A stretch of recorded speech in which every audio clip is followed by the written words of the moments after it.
Hello, friends. Welcome back to another episode of Theology in the Raw. I'm sure many of you know about the recent report released about the significant issue of sexual abuse and sexual abuse cover-ups in the Southern Baptist Convention. And it's been heavy on a lot of our hearts, and my heart just absolutely goes out to the victims who have had to endure abuse. I can only imagine having to endure abuse alone, let alone from the hands of a person who is claiming to be a steward of God's word. So somebody who's placed in pastoral care over you. To be a victim of abuse in that kind of situation is unspeakable. And it's something that I've wanted to address on the podcast ever since I've been kind of really following from a distance. I'm not part of this SBC. I don't know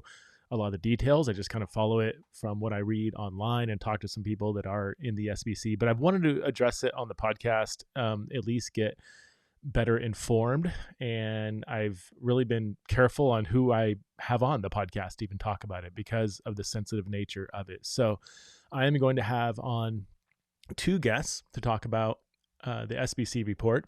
My first guest is J.D. Greear, who I'm having on in this podcast. J.D. Greear is the pastor of the Summit Church in Raleigh-Durham, North Carolina. A very large church. J.D. has been a past president of the SBC. And president when a lot of these allegations were coming out, and so he's had a front row seat in trying to navigate from a leadership position how to address this very significant issue. He's a pastor of several books that you can Google around and find out which books he's written. He has a Ph.D. in theology at Southeastern Baptist Theological Seminary, and married to his wife, and they have 4 children together, 3 girls and a boy. I also have 3 girls and a boy. I think our kids are around the same age, but I want to have JD on to give a leadership perspective on this report, like from a leadership level in the SBC. How are they?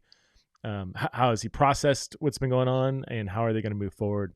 And so that's our conversation today. And then in the next podcast episode, I'm going to talk to somebody who is a survivor of abuse in the SBC church. And I'm still trying to arrange that, so I won't release the name yet. You'll find out who it is. But I want to talk to somebody who's not just in leadership, but somebody who has actually been a victim of what's been going on. So I hope this episode spreads some very necessary information. And one of my goals in doing these podcast episodes is so that the rest of us can be more equipped, more prepared, and that ultimately we can drastically reduce the number of abuse situations that happen in the church. It's something that all of us who are involved in Christianity, involved in the church, need to be very concerned about and play whatever role God has placed in us to do to help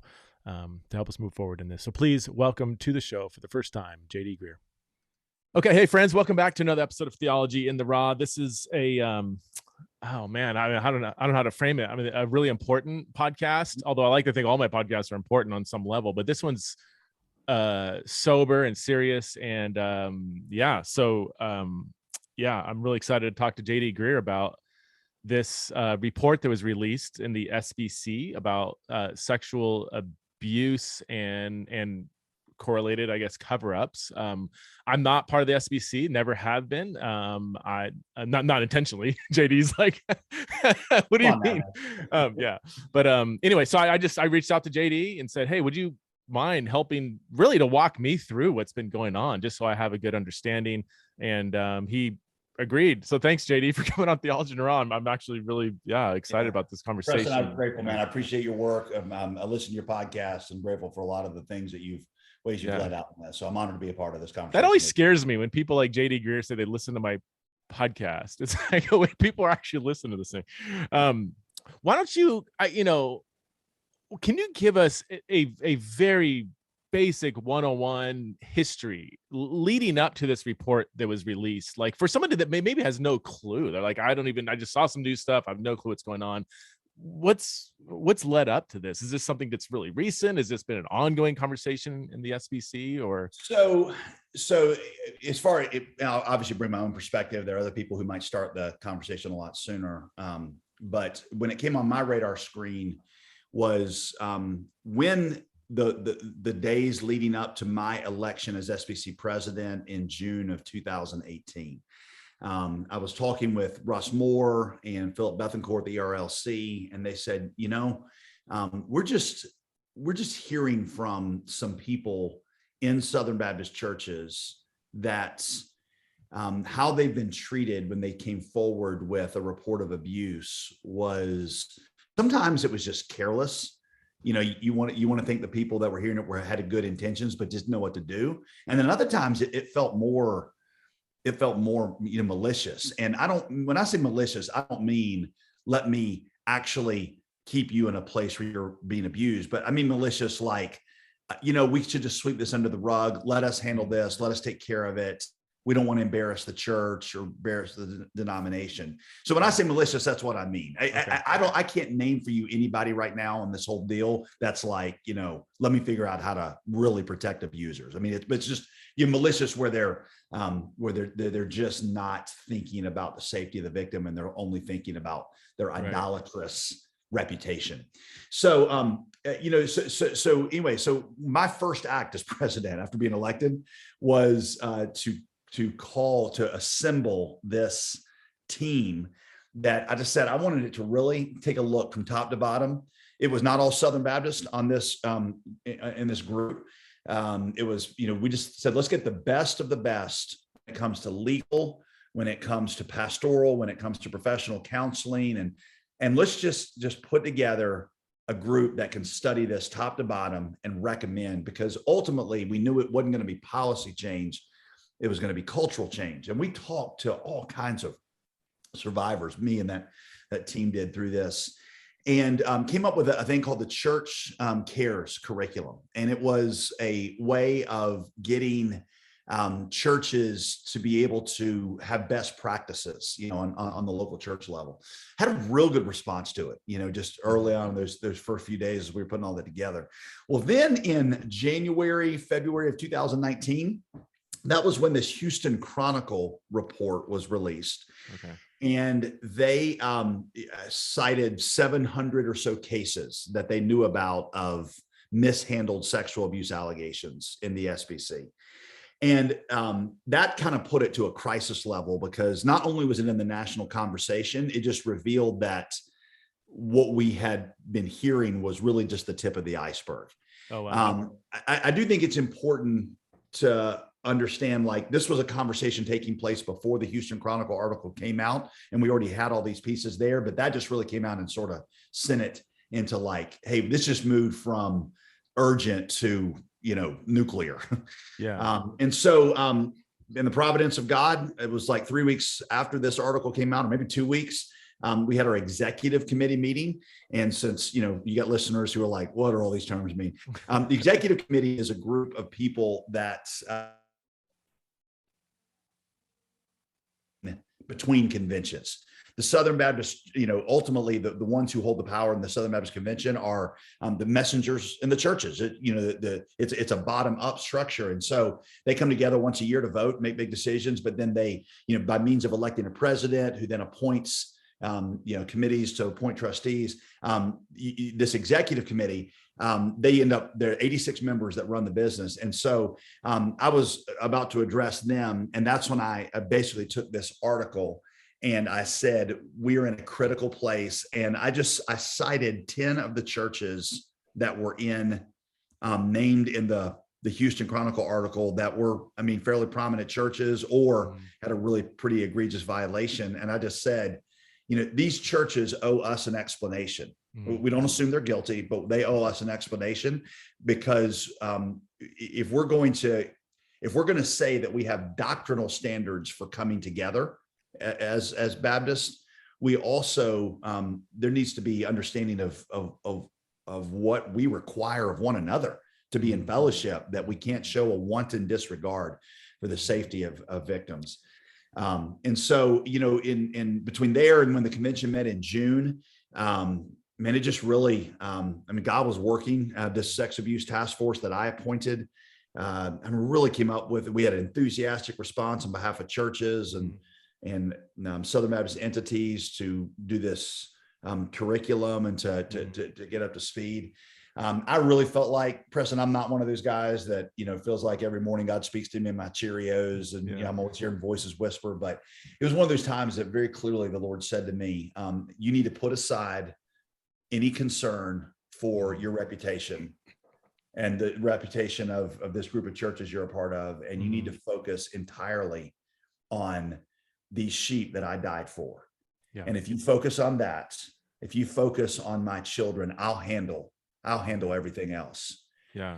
And so going into the convention, that was basically what I said in 2019 is we're here because of all people, we should have known that there would be, false shepherds who come into the flock who don't care about the sheep and are there to, Jesus told us that. And he said, it's better for you for you to have a millstone hung around your neck, thrown into the sea than to allow one of these little ones who believe in me to stumble. And what could make somebody stumble more than somebody in the name of Christ who represents a spiritual authority abusing them? So we have plenty of warnings on this, in the Bible. And we just had not heeded them. And we had not, like I said, I don't think for a lot of people it was intentional, but just because of wrong, misplaced values and a lack of understanding, we hadn't yielded toward the side of like, what do we got to do to make our churches as safe as possible? So that was 2019. The convention was overwhelmingly supportive, and it just really, things happened well. Speed up the conversation a couple of years. At last year's convention in 2021, my last year as president, because you basically, when you get elected president, you do one term and then you can get a second term if they, don't hate you. And then, but I got a bonus year because of COVID. So I was 3 years. So 2021, I'm leading. And essentially what happened there is it had begun to be apparent that there was some intentionality within the executive leadership, the executive committee, and some of these full-time Southern Baptist employees. There was some intentionality of cover up, and there was enough of it that from the floor, the messengers of the SBC said, we are not satisfied with some of these answers. And we want there to be an independent investigation that's done where, there was going to come in and expose it from top to bottom. So that led to a new task force, not the same as the other one that the new president appointed, Ed Litton appointed. And they're the ones who hired Guidepost Solution, and they're the ones that just released this report that just came out. The Southern Baptist president, one of the gap I'll fill in is I'm not a paid person. I don't work full-time for the SBC. It's something you do. Like I was a full-time pastor and then I led this way. So this report focused a lot on some of the full-time employees and some past presidents, like you saw Johnny Hunt's name in there. Maybe he's a very Southern Baptist president and very prominent. So anyway, that's gotten to where we are right now. And that's where the conversation is. So now it's on the convention, which happens in Anaheim, second week of June. It's going to be to them to respond to the recommendations that this task force is making about what the next steps are, making our churches safe from abuse and safe for survivors. Well, that's next week at the time of this recording, right? Right. Second week of June. Right. So that's so the SBC is meeting to address the report, basically. Correct. Yeah. Well, we're not meeting just to address that, but that's our annual meeting, and that'll be one of the biggest things that we address. Did the independent report that was just released, did that pretty much confirm everything that the Houston Chronicle published, or were there some discrepancies, or was it like worse than we thought? Or can you maybe sum up what this independent report identified? Yeah, the independent report reflected that there were a disturbing amount of cases where Southern Baptists, both at the local church level and at some of the other levels, had mishandled these abuse claims. I don't, Preston, I don't want to be on record saying that it confirmed everything the Houston Chronicle said, because I don't want to take responsibility for everything the Houston Chronicle. But yeah, it definitely confirmed that there was a need for this and there was a crisis. I mean, we would all say one case is a crisis, but I don't mean it just in that term. There was a a lack of understanding. Most pastors got into the ministry. That's one of the things I saw as president is most pastors got into the ministry with their desire to love and to serve God's people. And they were horrified by this. Some of them just didn't know the right way to process through these things. And it was a learning curve. Some of them, had, they had over time developed a greater love for the institution and the protection of their friends than they did for the people they served. But the average Southern Baptist just, was horrified by this. And so, when this report revealed that there was a handful of people in the executive leadership of the SBC, the full-time employees, and on this executive committee that really had put some not just unhelpful and unnecessary obstacles, but they had severely impeded the process. And these survivors had to show courage in the face of opposition from some people who were more focused on protecting the institution than on protecting God's people. And these survivors had to show some courage that they should have never had to show, that we should have showed for them. And we should have been there a lot sooner. And, our churches did not serve that community the way that the gospel we believe demands they be served. I so appreciate just your tone and humility and all this. It's really impressive.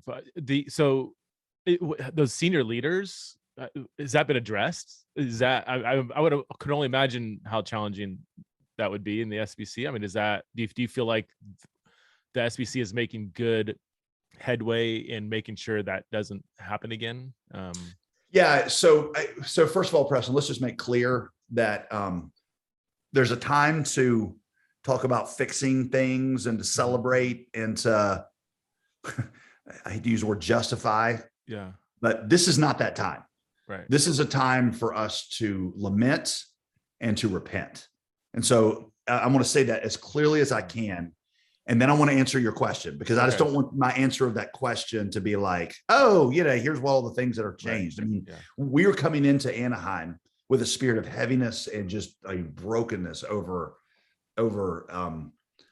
just the fact that there are people that some of them lost their faith and some of them were just very damaged because we weren't there, like showing up where we should have been. So that's the spirit we carry into it. But to answer your question specifically, every one of the major leaders that was named in that report as a substantial obstacle before the Guidepost report came out had either resigned or been removed. Okay. And so one of the things that's encouraging in this, if you can even use that terminology, is that this all came from within the SBC. The SBC is an organization that's kind of unlike other denominations. Sometimes people don't get that. There's no authority in the SBC. Being elected president doesn't make me pope or bishop or cardinal. I don't have any authority. Southern Baptist Convention doesn't own any of the churches, and the churches don't, they don't submit to the SBC. It's a voluntary cooperation of churches. So the SBC had a mechanism where we could hold our leaders accountable. Just to be really candid, that couldn't happen in the Roman Catholic Church because it's a top-down organization. And so, we are the people of the Southern Baptist Convention said, our leaders do not reflect who we want to be as a people. And they had the mechanism to be able to not only call for this study, but to remove and hold accountable those leaders. So those leaders have resigned or been removed. There was obviously some devastating gut punch level surprises. The Johnny Hunt thing is a great example of that. I don't know what that is. I know that I'm just not. I'm sorry. Okay. So Johnny Hunt is one of the most popular Southern Baptists. Yeah. And served as president, very influential Baptist, a humongous church down in Woodstock, Georgia, First Baptist Woodstock. Has been a beloved leader. And it came out in there that he had, according to him, his version of the story is a consensual thing. According to Guidepost in the report is that it would be in the category of, an abusive relationship, or at least, sexual harassment or stuff. And so anyway, it was, he stepped down from leadership immediately when that was coming out, and would have been removed had he not stepped down.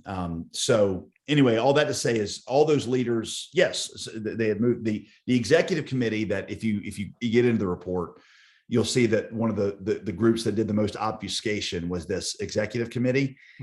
86 members. In my time as president, we appointed over half were able to replace them either through resignations or whatever. So it's a different executive committee, and already we can feel the effects. Like the executive committee that is right now dealing with this is not the executive committee that all the complaints were written about. So that's encouraging. So I do think you're seeing a response by the people as they hold their accountable and make the changes that are necessary. Okay.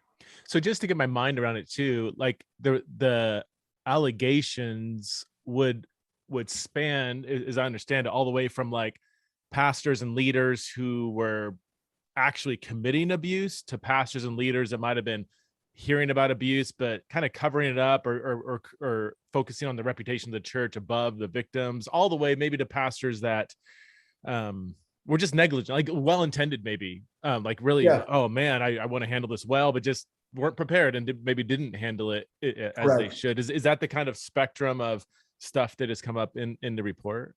Specifically, and there were some, so there was a few, yes, all that you said would have been in there, but what really was probably to most people seemed like the most problematic thing in the report was that there were abusers who were being dismissed from churches, and pastors were not, like there was no list that these guys were going on, so they get hired by another church.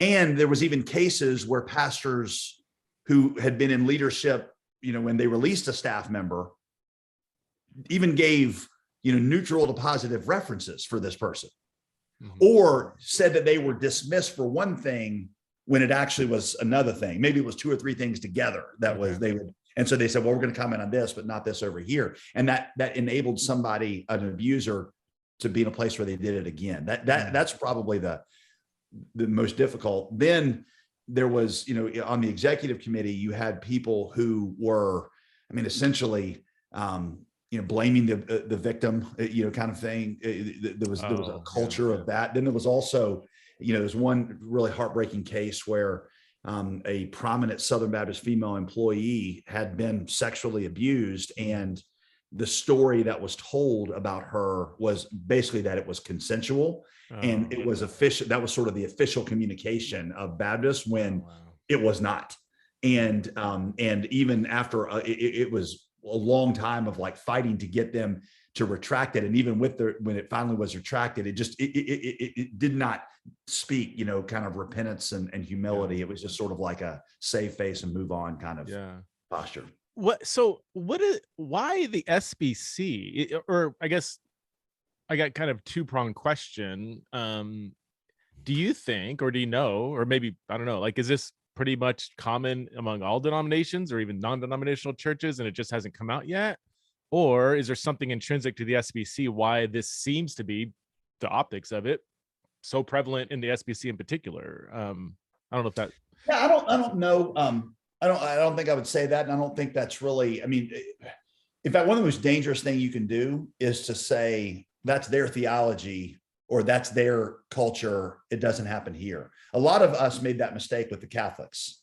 Well, Catholics can't get married. That's why they abuse people. Right. And that's why we don't have that problem.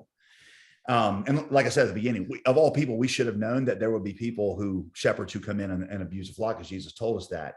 There are some people who want to say, well, it's because, you're complementarian and you believe that men lead in the home and lead in the church. But, obviously that's not healthy complementarianism. And, somebody brings that up and the quickest way to be blind to what's happening in your midst is to say something like that. Bill Hybels, that, he's clearly not a complementarian, and there was those things. So I think anywhere that you have people in positions of power, the fallen human heart is going to leverage that power for, selfish purposes.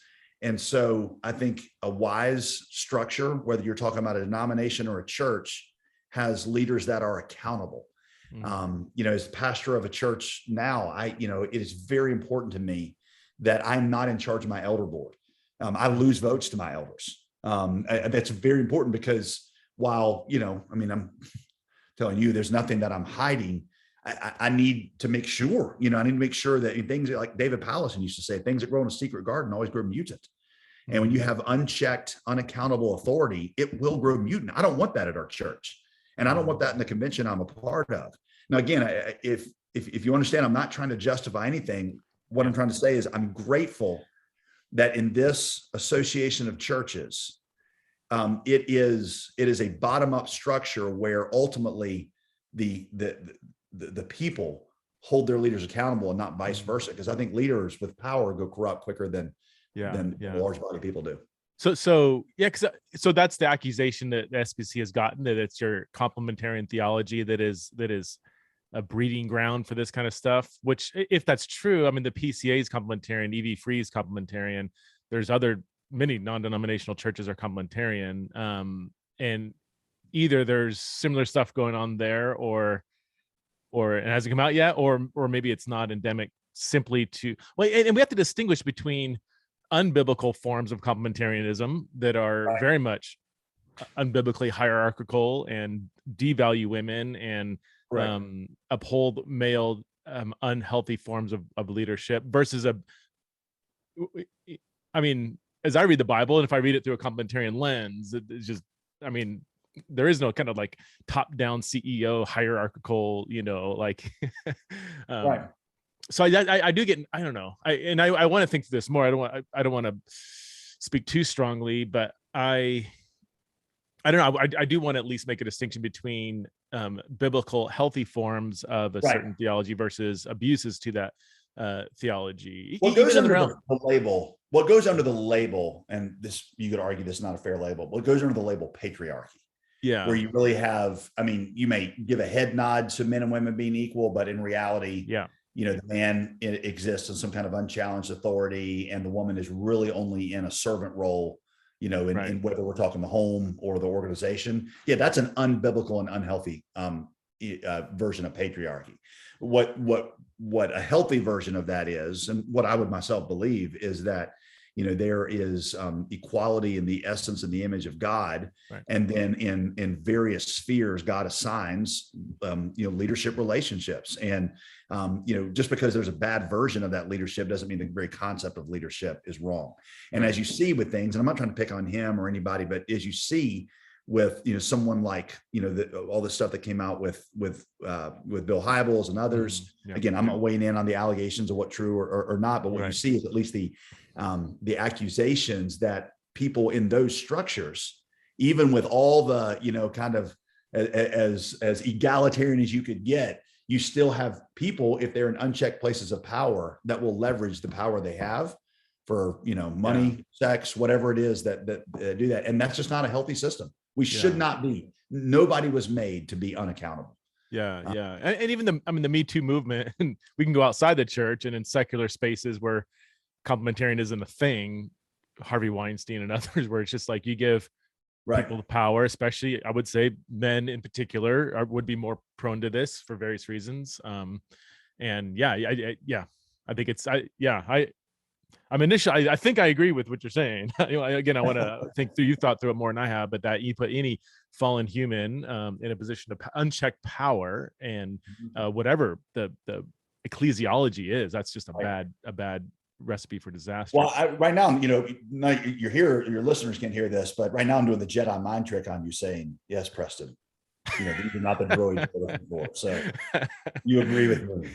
Yeah. Well, there's a parallel in the work that I do with, I've heard it's a common counter argument to like a traditional Christian view of marriage that would say the traditional Christian view of marriage and sexuality is intrinsically homophobic, and it fosters Christian parents in like helping them kick their gay kids out of the home when they come out as gay. It enables parents to force their kids into reparative therapy or whatever. Like, I'm like, well, I just, those might be abuses to the traditional theology, but I don't see anything in Genesis 1 and 2 where I would look at Genesis 1 and 2 and then turn and say, all right, 15-year-old daughter, I'm going to kick you out of the home because you said you're bisexual or something like Right. that. That just doesn't flow directly from a Taking one healthy truth in the biblical Bible at the expense of the other truths. So Right. when people say, well, you're taking the Bible too seriously, and that's why complementarianism, I'm like, no, you're not taking the Bible seriously enough. Right. Because the same thing that talks about the complementary roles also says that you regard the needs and interests of other people as more important than your own. And it says that you are laying down your life for them like Christ laid down. That part of the Bible is equally as important as, Right. anything that teaches the complementary part. So, right. As you look back, JD, in your tenure as president and just through this whole thing, can you identify, maybe off the top of your head, some things that you feel like you and the executive leaders or just leaders in the SBC have done well through all this? And maybe some things looking back, like, oh man, I wish we had done this better. Is there any kind of pro and con that you kind of reflect upon now? I mean, when I look back, I'm very grateful that in the providence of God, he brought this to our attention early. It wasn't like I was, as I mean, I've been a pastor for almost 20 years now. So I was aware this was happening, but because of just some of what our own church has experienced, we've had cases, but it wasn't on my radar as much as it should have been. And I'm grateful that in God's sovereignty, the right voices were there, and I'm grateful we listened to them, and I'm grateful we started, this. I think the events have just affirmed that it was a time whose moment had come. I don't know how not to say and answer your question. I mean, the biggest regret is we didn't get there sooner. Yeah. I mean, it's, whether you say, well, you weren't in leadership then. Yeah. But I mean, and these are our people. These are the ones that God has entrusted to us. And if we're going to serve a Savior who laid down his life for the sheep, then you just lament. I mean, when I hear somebody, Preston, start to defend why they, aren't guilty. And by the way, I understand, like, it's wrong to give false accusation or falsely blame people, but I kind of look at it like, I mean, I have 3 daughters and 1 son. If I heard that one of my kids had been abused, as their dad, I don't care if, like, there was no way that I could have known. Yeah. I'm still going to sit down with my daughter and say, I was the one who was appointed to protect you at this stage of your life. And I'm sorry, I failed. I'm broken over that. So this is not a time for, I didn't do anything wrong. This is a time for, I should have done more to make sure that you were protected. Yeah. And I take responsibility for that. That's what it means to be a leader in a church. Just a couple more questions. I know we're on a bit of a time constraint here. Any advice to the leader? I mean, a lot of people listening are maybe not part of the SBC. Maybe they're in a non-denominational church or denominational church. Like, what kind of lessons can the rest of the church learn from what you guys have had to deal with? Yeah. One is, we all share the same humanity. And it's one of the most consistent things you can rely on is the doctrine of total depravity, that we, even those of us who've been redeemed, are going to trend without the other graces that God keeps in our lives. We're going to trend, toward a wrong direction. You probably know the name Paul Tripp. And it was after another one of these stories had come out with one of these mega pastors that, just got caught in whatever scandal of the day. And I asked him, we were backstage at an event, and I said, Paul, I mean, like, why? What is it with these mega pastors? Since, technically I am one, and why? And he said, I never forget. He said, well, there's 2 things that happen. He said, number 1 is these guys, they start to lose peer accountability. Yeah. And he actually said peer community. He said they're extroverts usually, so they have lots of people around them. But people who can really look them in the eye and speak to them as equals. And he says the ones that do end up having these guys scattered around the country, and they do a Zoom call, for an hour every 3 months. He's like, there's just no way that people can see into your life like that. He said, and that brings us to the second problem. And that is that he says they forget that even after you're redeemed, Paul says, Romans 7, that your flesh is still wretched. And so, yes, I'm redeemed. I'm a new creation in Christ. I'm thankful I'm not who I used to be, but I still got this flesh. And I know that left unchecked, this flesh will lead me into whatever idolatries, same ones I had before I was saved. And so I know I need that pure accountability. I need the constant application of the gospel in my life, lest the very things happen in the organization I lead, whether you're leading 100 people, 10 people, or 10,000 people. And so, yeah. Go ahead. Well, I was gonna say that to me, that sounds more compelling. Like, rather than saying it's intrinsic to all forms of complementarianism, I would say I'm not sure about that, but intrinsic to certain ecclesiologies that do have an unhealthy protection around some kind of senior leader, especially when that senior leader has power, prestige, celebrityism. Like, few humans can handle that well on their own. That's right. Like, so there is an ecclesiological piece, which again, I would say that's an unhealthy, probably unbiblical ecclesiology that has that kind of very hierarchical, especially, I mean, senior people that do gain some kind of celebrity status platform typically have a charismatic personality. They're typically an Enneagram, maybe 8 or just type A and driven. Right. And sometimes that personality, it is harder to be humble, right? And say, hey, if you see anything in my life, tell me, and to really truly receive that. Like, my wife and I have had to make intentional decisions as our church has gotten bigger and my platform has gotten wider. And we felt like, we're trying to be faithful to God. And as he expands the platform, felt like, okay, we're trying to say yes and be willing. But, my wife has been a great blessing because she has consistently trumpeted that quality and health are never found on the stage or the size of the platform. They're always found in the small group relationships. I'm sitting right now in my home, and I moved into this neighborhood with 2 other families within walking distance, because they know when things between my wife and I aren't going well. They know when there's strain in our family, and that there is a tendency in all leaders to back away and to get isolated because people don't understand the pressures you're under and you don't like to be challenged. But we've said we intentionally want to cultivate those things because God did not make anybody. I don't care who you are. Yeah. He did not make us for the stage. Yeah. He made us for community. That's good. So it's really good. One more quick question. All the victims, the survivors, how are they being cared for? And I guess, like, are they, and again, it's probably a wide range of reactions, but are they, like, I don't know what right word, like, positive about how things are being handled from their perspective? Is there so much pain and hurt that it's just like, no matter how you guys move forward, it's almost hard to rectify that? Or in general, I guess, how are they being cared for and listened to? And some of them are going to feel that way, or they're going to feel like it's just too little, too late. And some of them are, after you've been through a season of your life like that, how do you? Yeah, there's no way, and your heart is broken over that. I certainly would not want to speak for the survivor community. They each need to be able to give their own reactions to it. I know some that have been a part of the dialogue process and they're encouraged by where it's going. I know others that, wish that we were seeing different things. There's going to be, as far as how to take care of them, that's part of what this task force will recommend, both in terms of preventative care. Here's how you actually care on the local level, in a local church with somebody who's been through this. There's also, questions about reparative care, like when this caused this in your life, what are the responsibilities of those who were responsible? Is there a way that they can help assist in that? And so a lot of those things are what are being discussed now as we think, what is the right, what are the, what did Jesus say, or John the Baptist, what are the fruits of repentance, and what do they look like in this moment? Yeah.